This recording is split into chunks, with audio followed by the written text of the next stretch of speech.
Algo muito comum que eu noto quando as pessoas montam carteiras de investimento globais, né, investindo em ETFs pelo mundo inteiro, é justamente o fato de não utilizar um ETF apropriado para uma determinada circunstância, um objetivo que a pessoa quer. Se a pessoa quer dividendos, ela usa um ETF que não é exatamente disso, certo? E por isso que eu queria mostrar uma carteira bem interessante para vocês.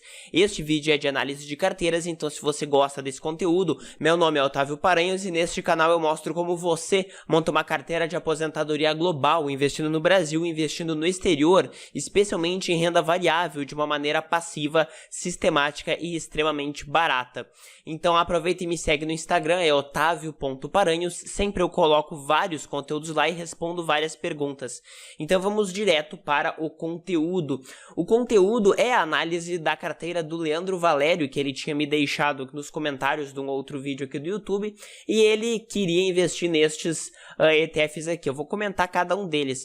O primeiro é o IJJ, que investe em 400 mid-caps, ou seja, empresas de média capitalização de mercado nos Estados Unidos, que tem aí mais ou menos entre 3 bilhões de dólares e 10 bilhões de dólares de tamanho. Isso é o que eles chamam de empresas médias nos Estados Unidos. Dentro dessas 400 empresas, o fundo seleciona mais ou menos 280 empresas, mais ou menos, para quê? Para investir naquelas com maior peso em múltiplos baratos de preço. Preço sobre valor patrimonial, preço sobre lucro, preço sobre vendas, etc. Então, isso que a gente chama do fator valor. Conforme você vê aqui na página do fundo, ele tem uma taxa de administração de 0,18%. O fator valor nos últimos 10 anos não performou tão bem quanto a média do mercado, então muita gente acha que não funciona mais, né? Mas na realidade eu vou mostrar que não é bem assim. Quando a gente vem analisar aqui como que as empresas do ETF formam o portfólio deste ETF, você vê que ele tem o maior peso neste setor azul escuro, que é o de consumo discricionário, depois financeiro e depois industrial. Estes são os setores mais baratos na média pela seleção de empresas médias nos Estados Unidos, tá? Uma forma de ver a concentração de um ETF, certo? Quantas empresas tem no fundo, a gente observa que tem muitas empresas, 294 empresas, mas ele também é relativamente diversificado dentro dele, porque as 10 maiores posições têm apenas 10% do fundo, tá? Então é um ETF pouco concentrado dentro dele, porque tem ETFs que nas 10 maiores posições detêm 60%, 70%, 80% do fundo, o que não é este caso. Aqui você vê que ele tem 87% das suas empresas pertencem aqui à faixa entre 2 e 10 bilhões de dólares, e você vê aqui como que foi mais ou menos o crescimento da receita. Este ETF não é um ETF de crescimento, mas você vê que mesmo um ETF de valor, em um período anterior à crise atual, obviamente, ele tendia a crescer em linha, pelo menos das empresas do fundo, com a inflação e o crescimento do PIB americano de 4 a 6% ao ano. É lógico que o grande trunfo do fator valor não é o crescimento da empresa, isso a gente observa em ETFs de crescimento. O trunfo do fator valor é você comprar empresas muito descontadas que tendem a ficar relativamente mais caras.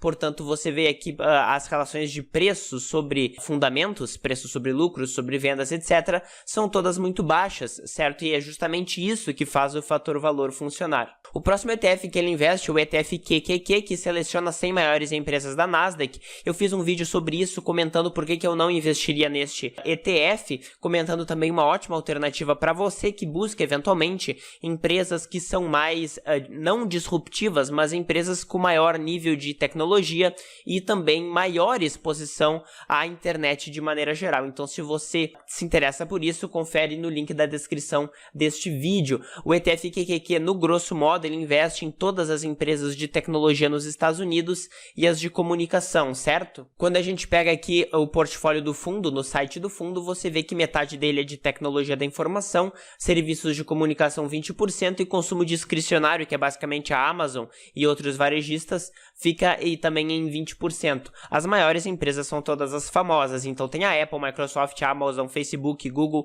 Você não precisa investir individualmente nessas empresas se você quiser fazer isso de uma maneira mais eficiente, que é através de um ETF. Outro ETF que ele investe, e aqui eu queria atentar de uma forma um pouco mais profunda, é o XLV. O XLV é um ETF que investe nas empresas de saúde dentro das grandes americanas, dentro do S&P 500. E por que este ETF é considerado defensivo? porque junto com o consumo não cíclico, que é o Consumer Staples, e com utilidades, ele praticamente não tem quedas de receita ao longo dos ciclos econômicos. Você vê aqui o setor de saúde, que de 98 até hoje, a receita praticamente cresceu em linha reta. Conforme você vai ver, o crescimento ele é um pouco acima da inflação e um pouco acima do crescimento da economia. Claro que no longo prazo isso não tende a acontecer, porque estatisticamente um setor não pode crescer mais do que a economia para sempre, tá? Mas quando a gente compara com outros setores, é isso que eu quero mostrar para você, o setor de saúde tem um crescimento da receita muito estável e o setor de consumer staples também tem um crescimento da receita muito estável, cresceu aproximadamente 3 vezes nos últimos aqui 25 anos, tá? 24 anos. Isso é interessante porque protege você da inflação. Outros setores não é assim que acontece. Por exemplo, o setor de energia, por óbvio, teve um boom muito grande entre 98 e 2007 e hoje está praticamente no nível de 2003. Eu não estou dizendo que não é possível você ganhar dinheiro com energia, é claro que é. Você teria ganhado dinheiro se você tivesse investido em ações de energia, justamente porque o mercado ele precifica isso, o mercado sabe que o lucro não vai subir para sempre, portanto, quando tem crescimentos rápidos de lucro, as empresas podem crescer, certo? Você não consegue fazer timing do mercado e saber quando isso vai acontecer, mas não é por isso que você não consegue ganhar dinheiro em todas as empresas de todos os setores. Quando a gente observa também as empresas do setor de saúde, que eu estava mencionando, você vê que normalmente elas são de altíssima qualidade. O que isso significa? Significa que a rentabilidade das empresas é muito alta.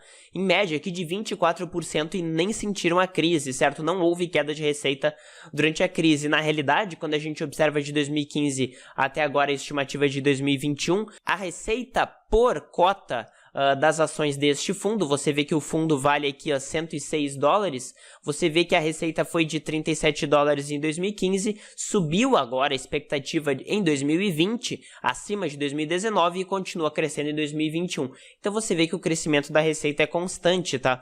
É importante salientar que ela sempre fica numa mesma faixa de precificação, aproximadamente aqui entre 15 e 17 vezes o lucro, tá? Isso aqui é bem interessante. Uma diferença muito grande em relação ao fundo anterior, ao IJJ, é que este fundo é extremamente concentrado. As 10 maiores posições têm 51% do fundo. Então você vai colocar a maior parte do seu dinheiro nas gigantes de saúde americana. Então é a Johnson & Johnson, a Pfizer, por exemplo, a Abbott Laboratories, etc. Então também tem muita concentração em large caps, também porque ele seleciona empresas dentro do S&P 500. Obviamente aqui todas as partes de múltiplos de preços são mais altas do que do IJJ que nós vimos. Agora, quando a gente vem para o gráfico, o que a gente vê? A linha azul é a média do mercado americano, o S&P 500. A linha vermelha é o setor de saúde e a linha bege é a linha do IJJ, que é empresas médias de valor, tá? Quando a gente vem, por exemplo, justamente no período da bolha da internet, você vê que o ETF de valor teve uma performance muito superior, tanto à média do mercado americano quanto à média das empresas de saúde. Na medida em que nós avançamos e que, por exemplo, aqui ó, neste trecho, neste espaço de tempo que a gente anda, você vê que é aproximadamente 10 anos, de 2003 até passando 2012, você vê que em qualquer período que você está começando, o IJJ ele tende a ter uma performance, pelo menos a partir do ano 2001, ali quando ele começou, superior ou equivalente à média do mercado e à média das empresas de saúde. Somente a partir aqui do período da crise de 2009 que ele performou igual à média do mercado americano praticamente até 2017 e 2018. E foi agora, neste último período de 5 anos, 4 anos, de 2016 para cá,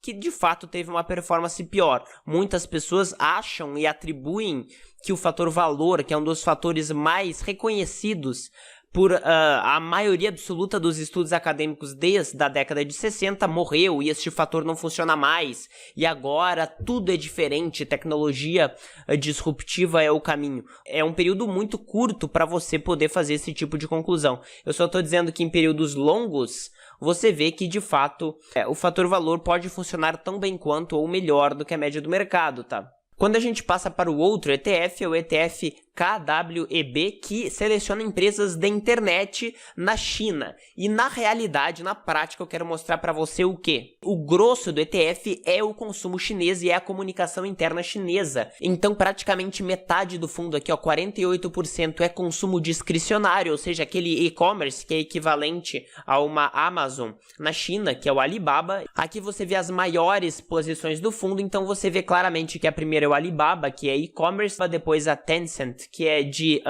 mídias sociais, depois várias outras empresas de consumo interno, especialmente e-commerce. Outro ponto que é importante dizer é que dentro destes dois setores existem menos empresas estatais na China, o que é algo relativamente interessante.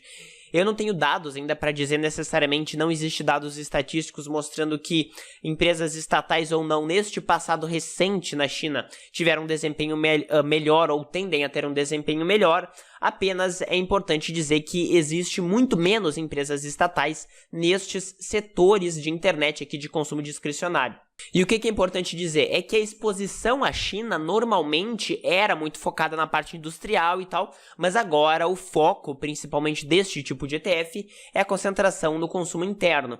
Então você vê aqui que de 2009 até agora, a participação do setor de serviços no PIB chinês está ficando maior e a participação do setor industrial está ficando menor, certo? Então a China está virando mais um país de consumo interno e menos um país de produção industrial e exportação mundial. Quando a gente pega aqui a FactSet do fundo, você vê que ultimamente o retorno sobre o patrimônio líquido caiu muito, então são empresas ainda aí que estão tentando se comprovar, certo? Elas crescem muito, certo? Quando a gente observa o crescimento, por exemplo, em 2016 foi 35%, depois 19%, 23%, 181% e 6% agora no ano da crise, mas de qualquer forma é um crescimento muito forte, tá? Obviamente eu não preciso dizer que os múltiplos de preços são altos, tá? E ela é extremamente concentrada, 61% do fundo está nas 10 primeiras posições. E só tem 32 empresas, tá? Então são empresas gigantescas, em média, tá? São as grandes empresas chinesas de consumo. Então se você quer uma exposição a consumo chinês, este é um ETF que se presta a isso. Eu não investiria nele por causa da falta de precificação, né? Que é muito incerto ainda do que se trata. E eu também já fiz um vídeo sobre investimento na China, que você pode conferir também, um link na descrição deste vídeo, em que eu comento o que eu acho que faz mais sentido do que um ETF tão concentrado como este, certo? Que por enquanto não tem qualidade o suficiente. E o último ETF é o VWO, que investe de maneira geral em países emergentes. Cabe salientar que ele investe muito na China, tá? Também, 40% aproximadamente. Então, na realidade, existe uma sobreposição aqui. O KWEB, que é de empresas de internet na China, já está todo dentro do VWO. Simplesmente o Leandro, ele quis aumentar a sua exposição à China de maneira geral, fazendo isso ao consumo chinês, certo? Então, quando a gente observa os percentuais que ele utilizou, aqui 16% em VWO e 24% em KWEB, ele investe 40% em mercados emergentes, sendo aí mais de 30% na China, tá? Então, ele investe bastante coisa na China, ele acredita na China. Quando a gente observa a disposição aqui, o diagrama da carteira dele, você vê que tem uma sobreposição integral de KWEB com VWO e uma pequena sobreposição aqui de 15 e 20% entre XLV e o QQQ da Nasdaq, porque existem empresas de saúde que estão dentro do ETF QQQ, certo? Agora, é importante dizer que ele não investiu em países desenvolvidos fora dos Estados Unidos, eu não vejo motivo para não fazer isso, tá? Não existe exclusividade nem monopólio de boas empresas e bons negócios e boas ações em nenhuma geografia, tanto no Brasil quanto em qualquer outro país do mundo. Seria totalmente possível ele ter uma outra exposição a outras geografias, tá? Também ele, no meu ponto de vista, conforme eu havia falado no começo do vídeo, ele quer um pouco de tudo. Ele quer investir no fator valor, quer investir em um setor mais defensivo, que é o setor de saúde, quer investir em empresas de crescimento grandes nos Estados Unidos, quer investir em empresas de crescimento grande na China e quer ter uma exposição neutra em mercados emergentes. Enfim, né, um pouco estranho o fato dele não ter feito isso em todas as geografias, certo? Ele pegou um pouco de cada em cada geografia. No meu ponto de vista, faria mais sentido se ele quer focar em alguma coisa, ter um ETF neutro grande, geral, como o VT, por exemplo, e depois fazer pequenas sobreposições Por exemplo, o QQQ tende a se anular em termos de rentabilidade, performance e risco com o IJJ. Então é bem provável que a soma deles seja muito parecida com a média neutra americana, como o VTI, por exemplo. E o XLV, que investe no setor de saúde, é claro que reduz o risco, porque é um setor bem defensivo, mas é só um dos setores defensivos. Ele poderia também fazer isso investindo em utilidades, como o XLU, e também XLP, que é o ETF de Consumer Staples. Ele escolheu o de saúde, eu não sei porquê, talvez por essa questão da pandemia, etc. Eu achei interessante que ele tentou resolver os problemas que ele queria sem investir em ETFs de fatores que ele busca. Então, fatores com menor volatilidade, com menor endividamento, maior qualidade. Ele buscou isso investindo aí através de características de setores, no caso internet, saúde e, entre aspas, aí, tecnologia pelo QQQ. Então, esse é o conteúdo que eu queria passar para você hoje. No meu ponto de vista, a carteira dele está boa, está bem melhor do que muitas que eu vejo por aí, mas tem estes pontos que, no meu ponto de vista, ele poderia atingir o que ele quer sem tanta concentração de setores. Se você gostou desse conteúdo, você pode colocar sua carteira aqui nos comentários para eu eventualmente considerar para um próximo vídeo, e compartilhe esse vídeo porque muita gente pode precisar investir no exterior. E também sobre isso eu vou fazer uma série sobre investimentos globais, mostrando passo a passo como você monta a sua carteira de aposentadoria global. Então, se você se interessa por isso, confere aqui no link da descrição desse vídeo todas as informações totalmente online, totalmente gratuito, certo? Então dá um like no vídeo se você gostou, se inscreve no canal e ativa as notificações para você não perder nada que eu coloco aqui. Valeu!